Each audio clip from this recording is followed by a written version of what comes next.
1173년의 가을, 개경의 하늘은 짙게 가라앉아 있었고 백성들의 얼굴엔 매일같이 공포와 피로가 드리워져 있었어.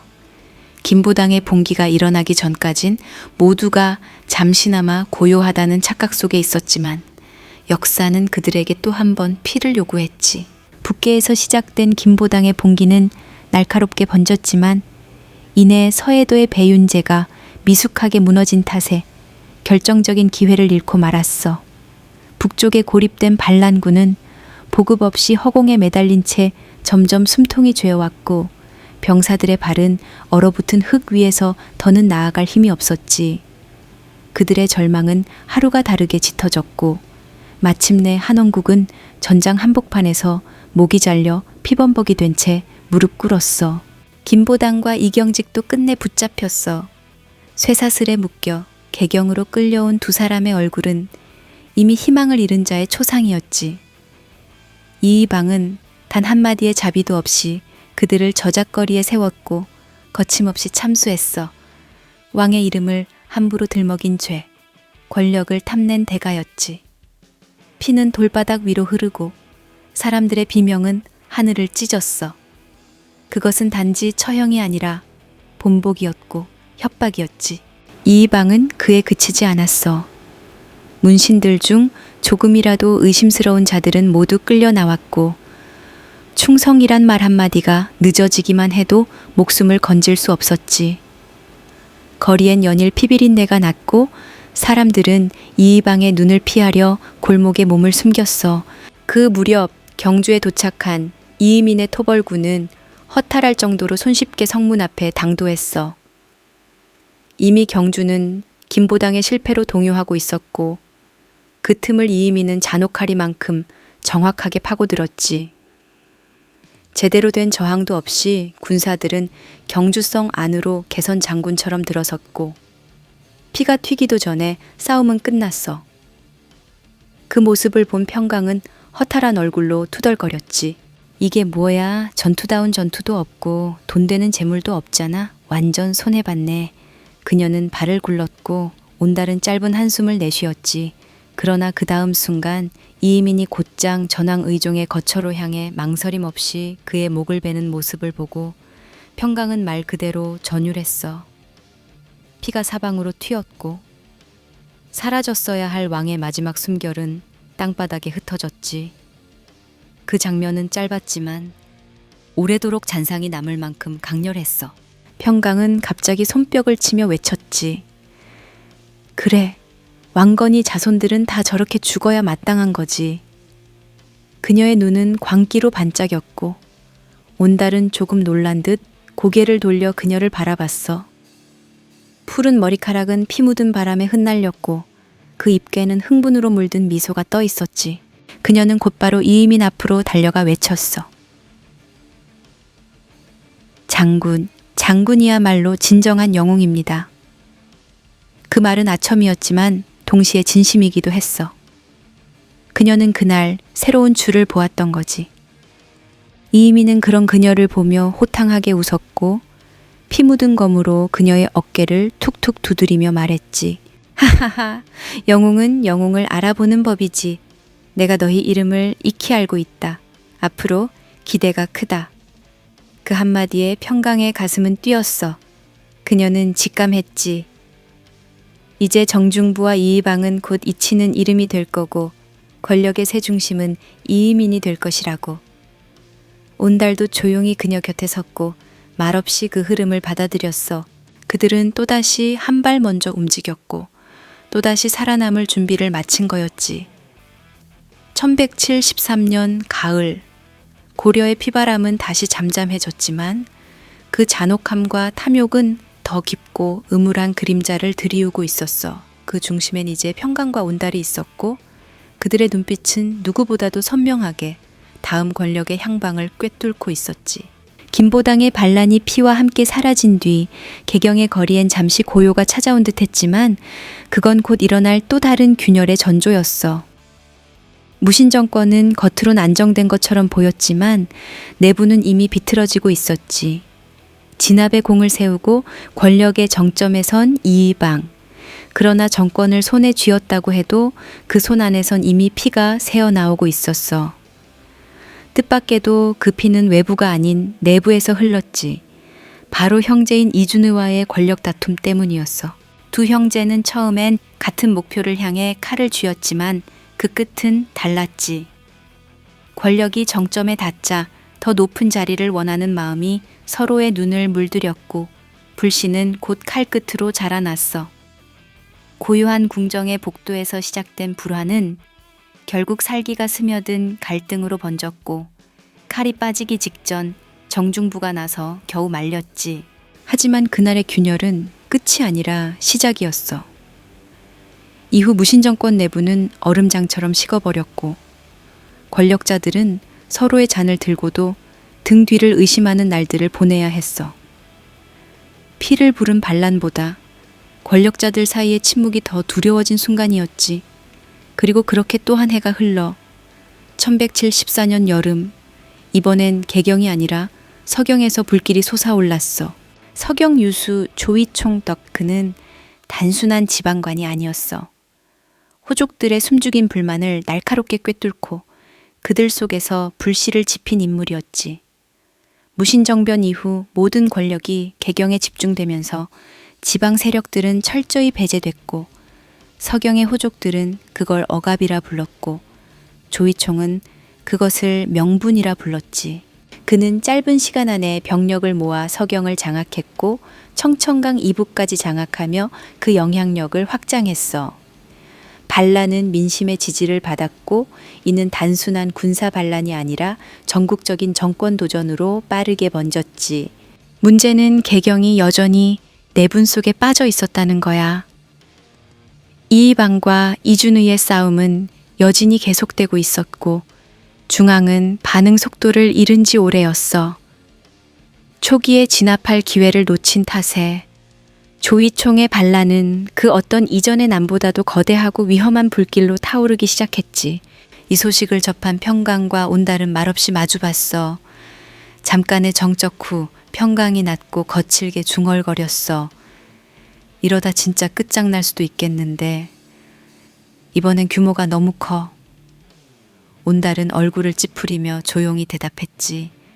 이제 좀 자리를 잡았나 했더니 또 판이 갈아엎어지네. 하지만 무엇보다도 평강의 불안은 돈이었어. 그녀는 이미 모아온 금은보화, 감춰둔 비단 자루, 묻어둔 보물상자의 행방을 떠올리고 있었지. 온달, 이러다 무신정권이 무너지면 우리가 모은 돈도 한순간에 날아간다. 이젠 진짜로 줄 잘 서야 돼. 그녀의 눈빛은 날카로웠고 계산은 빠르게 돌아갔어. 조이총의 기세를 타야 할까? 아니면 아직 이이방 쪽에 붙어 있어야 할까? 둘 다 위험했지만 둘 다 놓칠 수 없는 길이었지. 이번 도박은 단지 생존이 아니라 모든 것을 걸고 한 발 먼저 움직이는 자만이 살아남을 수 있는 판이었어. 평강과 온달은 다시 칼을 가는 손끝에서 그 무거운 결정의 날을 재고 있었어. 고려의 역사는 또 한 번 불확실한 밤길을 걷고 있었고 그 어둠 속에서 그들은 살아남을 다음 틈을 찾고 있었지.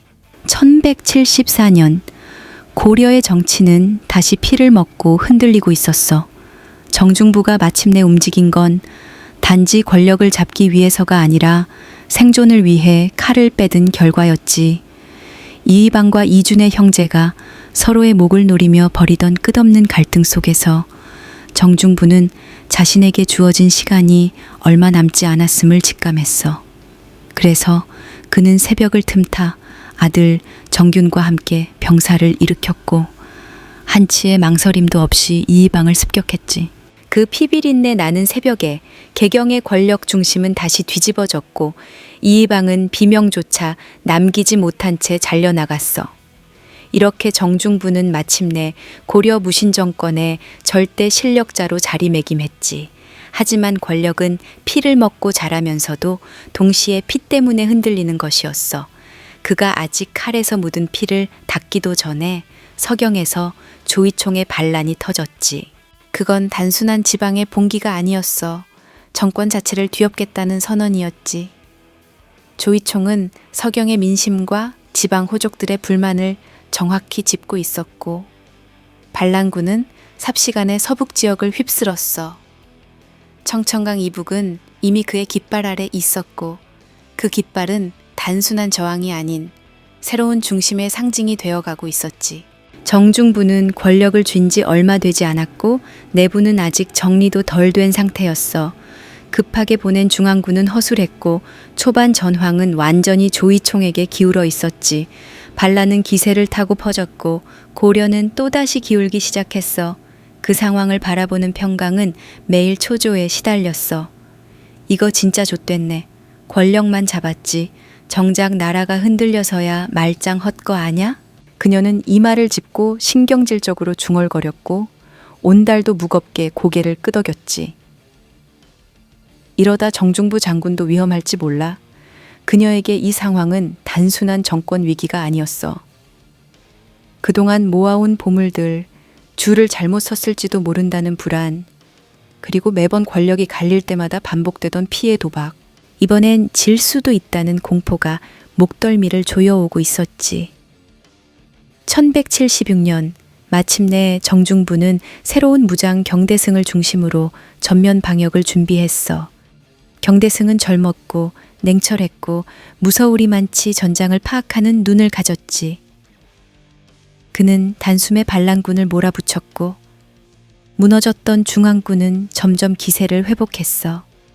그 방역은 단순한 반란 진압이 아니라 정중부 자신의 권력 생존과 직결된 싸움이었어. 조이총의 기세가 서서히 꺾이기 시작했고 서북지방도 조금씩 통제권 안으로 들어오게 되었지. 하지만 그 와중에도 평강은 매일 밤 땅을 팠어. 숨겨둔 자루, 묻은 금부치, 천에 싼 보물들을 하나하나 확인했지. 그 손끝엔 한기와 불안이 동시에 배어 있었어. 온달, 이제 진짜 정신 차려야 해. 정중부가 언제까지 버틸지 아무도 몰라. 그녀의 눈빛은 예리했어. 정세를 읽는 감각은 누구보다 빠르고 정확했지. 정중부의 승리가 영원할 거라 믿지 않았고 조이총이 패하더라도 그 다음 권력의 흐름은 또 다른 방향으로 흐를 거란 걸 알고 있었어. 그래서 그녀는 살아남기 위해 매 순간 준비했고 다음 판을 예측하며 조용히 움직였지. 1174년에서 1176년 그 짧지 않은 시간 동안 고려는 3번 뒤집혔고 평강과 온달은 그 혼돈의 틈바구니에서 또 한 번 살아남는 법을 익히고 있었던 거야. 그들이 진짜로 원하는 건 언제나 똑같았어. 권력이 아니라 권력 곁에서 오래 살아남는 법. 불안은 짙게 내려앉아 있었어. 밤이 오면 피곤보다 먼저 가슴을 짓누르는 건 내일이 어떻게 될지 모른다는 공포였지. 칼 한 자루, 말 한마디에 운명이 뒤바뀌는 세상. 온달은 멍하니 불 꺼진 하늘을 올려다보다가 결국 참지 못하고 물었어. 야, 너 미래에서 왔다며 앞으로 어떻게 되는지 몰라? 그 말에 평강은 순간 눈이 동그래졌어. 눈동자는 허공을 향해 튀었다가 곧 딴청을 피우듯 시선을 돌렸지. 아, 몰라. 짧은 대답엔 기묘한 당황이 담겨 있었어. 온달은 황당한 얼굴로 다그쳤어. 아니, 네가 그때 분명히 미래에서 왔다고 했잖아. 꿈에서 본 게 아니라 실제로 왔다며? 그러자 평강은 이마를 짚으며 버럭 화를 냈지. 아, 씨발, 나 공부 안 했다고 몰라. 그녀는 머리를 쓸어내리며 괜히 돌멩이를 발로 걷어찼어. 온달은 어이없다는 듯 물었지. 그럼 뭐 했는데? 그 미래라는 데서. 평강은 숨을 내쉬고는 두 팔을 벌렸어. 놀았어. 씨발. 그냥 놀았다고. 삼국시대도 모르고 고려도 모르고 그냥 인간 끄고 자고 또 놀고 놀았다고. 왜 자꾸 지랄이야. 내가 너한테까지 잔소리를 들어야 돼? 그녀의 볼은 분노에 벌겋게 달아올랐고 손끝은 부르르 떨렸어. 온달은 잠깐 웃음이 나올 뻔했지만 그녀의 진심이 느껴져 입을 다물었지. 진짜 이럴 줄 알았으면 역사라도 공부할 걸 그랬지. 평강은 낮게 그러나 씁쓸하게 중얼거렸어. 나라는 개판이고 맨날 쿠데타에 숙청에 왕씨놈들은 사람 목이나 베고 진짜 왕건이 만든 나라는 쿠데타 전문 나라냐고. 상시 쿠데타냐 씨발. 그녀는 허공에다 대고 소리치듯 외쳤고 공기는 그 울분을 고스란히 안고 조용히 흘러갔어. 달빛 아래 온달은 말없이 그녀를 바라봤고 평강은 입을 다문 채 두 손을 주머니에 넣었지. 그들의 앞엔 아무것도 보이지 않았어. 과거를 알아도 미래를 모르는 시대. 그리고 그 한복판에서 두 사람은 지금껏 배운 어떤 역사책보다 훨씬 생생하고 잔혹한 살아있는 시간을 겪고 있었지. 그 밤, 그 하늘 아래서 웃음도 분노도 다 무기처럼 날카로웠고 두 사람은 다시금 그 속에서 살아남기 위한 작은 숨을 고르고 있었어.